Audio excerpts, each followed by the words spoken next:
Nthabiseng Majiya nguye kuphela umdlali wase-Free State oyingxenye yeqembu lesizwe labesifazane elikhulu elimele izwe ekuphakamiseni indebe ye-Africa Cup of Nations ngomgqibelo ebusuku.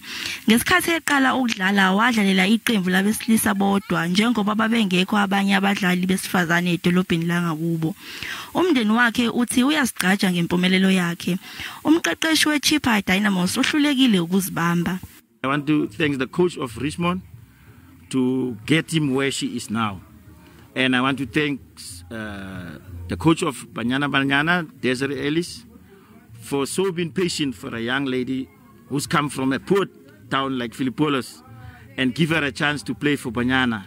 I think all the people in Philippolis want to say thanks for the coach, thanks for all the people of SAFA. Esaqala ukudlala uMajiya wayephatha isikhwama sikayise enkundleni. Namuhla ufaka ugqozi entsheni yangakubo. Siyavuya kakhulu singumphakathi wasePhilippolis emva kokuba lo mntwana ethe wasibeka kumanqwanqwa aphezulu. Lento izaba inkuthazo kakhulu nakubantwana abasakhulayo abancinci ababalapha. Iza ukwenza into kokuba ngaba siqhubekeke sibheke phambili. Siyavuya kakhulu ulutsha luzawukhula kulento. uMajiya ubemele iNingizimu Afrika emidlalweni yamazwe ngamazwe njengelungu leqembu labangaphansi kwabaneminyaka engama-20 kusukela ngo-2020.